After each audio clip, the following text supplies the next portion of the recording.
श्री कृष्ण जी ने एक बहुत ही कमाल की बात कही है कि जो नियति में लिखा होता है और जो पहले से तय होता है ना, उसको कोई भी नहीं बदल सकता है, वो होकर ही रहता है। राधे राधे दोस्तों, सभी को जय श्री कृष्ण।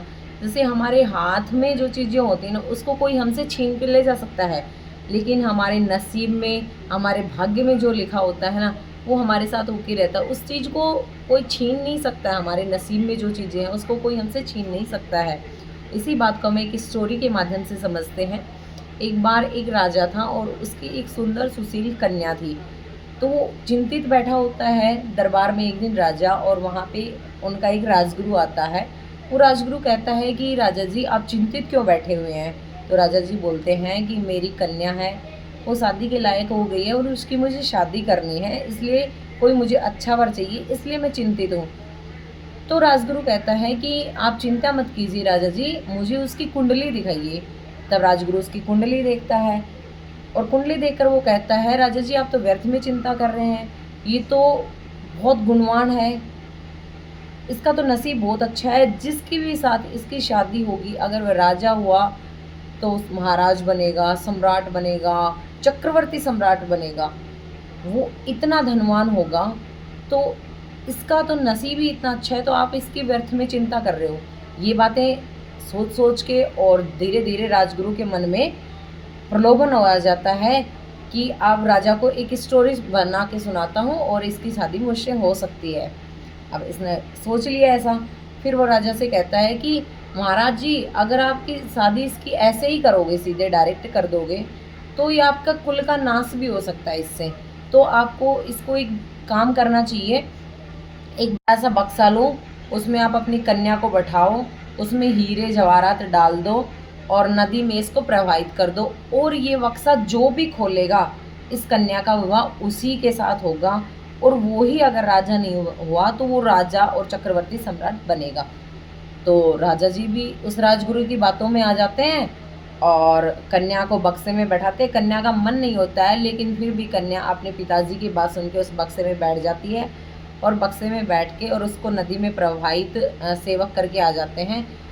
उधर दौड़ा दौड़ा राजगुरु जाता है और अपने सभी शिष्यों को बोलता है कि आज तुम्हारी पढ़ाई से छुट्टी है, आज आपको नहीं पढ़ाया जाएगा, आपका एक काम है कि नदी से एक बक्सा आएगा, उस बक्से का ध्यान रखना है और वो बक्सा मेरे पास ला के देना है और कमरे में रख देना उस बक्से को, और बाहर से दरवाज़ा बंद कर देना और बिल्कुल भी उस दरवाजे को कोई भी बाहर से नहीं खोलेगा जब तक मैं खुद ना खोल लूँ उस दरवाजे को।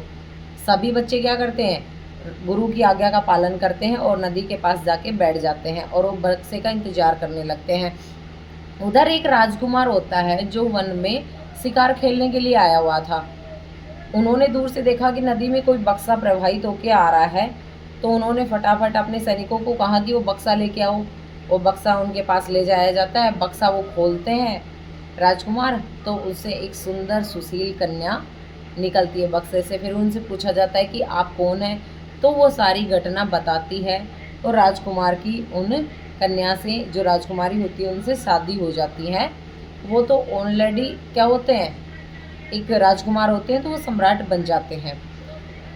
अब राजकुमार क्या करता है कि इस बक्से को खाली छोड़ने से अच्छा है कि आपके पिताजी को भी संतुष्टि हो जाएगी, तो आप इसमें एक, उन्होंने जो शिकार किया था ना, उस भालू को उसमें बैठाते हैं, जिंदा भालू को उसमें बैठा देते हैं, बॉक्स को बंद कर देते हैं और नदी में प्रवाहित कर देते हैं। अब बच्चों के पास वो बॉक्स पहुंच जाता है। अब बच्चों ने उस बॉक्स को निकाला और राजगुरु के पास ले गए, कमरे में रखा और बाहर से कर दिया दरवाज़ा बंद। जैसे ही उन्होंने दरवाज़ा बंद किया और राजगुरु ने उसको खोला, राजगुरु ने खोला तो वो जिंदा भालू को देखकर वो घबरा जाता है और फिर वो चिल्लाने लगता है बच्चों को, लेकिन बच्चे दरवाज़ा नहीं खोलते हैं। एक बच्चा उनमें से चाहता है कि मैं जाके दरवाज़ा खोलूं, लेकिन उनको राजगुरु की बात याद दिलाई जाती है कि आप दरवाज़ा नहीं खोलोगे, क्योंकि राजगुरु ने हमें आदेश दिया था कि कोई दरवाज़ा नहीं खोलेगा जब तक मैं ना बोलूं, मैं ना खुलवाऊँ। तो बोलते हैं ठीक है।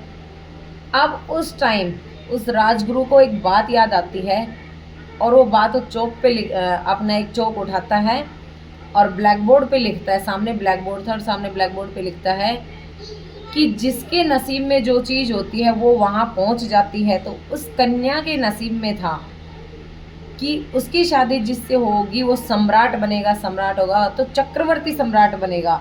और वो अपने राजकुमार के पास पहुंच गई है, वो अपने राजा के पास पहुंच गई है। और मैं राजगुरु, जिसे मुझे प्रलोभन आ गया था कि मैं उसे शादी करके मैं राजा बन जाऊंगा, मुझे आज एक बालू ने खा लिया है। तो हमें व्यर्थ में चिंता नहीं करनी चाहिए। इस स्टोरी से हमें यही सीख मिलती है कि हमें व्यर्थ में चिंता नहीं करनी चाहिए। हमारे नसीब में जो लिखा है, जो भाग्य में लिखा है, नियति ने निश्चित कर रखा है, वो होकर रहेगा। तो इन सभी चिंताओं से हमें मुक्त रह के और खुश रहना चाहिए। इस बात से कौन एग्री करते हैं, कमेंट करके मुझे ज़रूर बताना।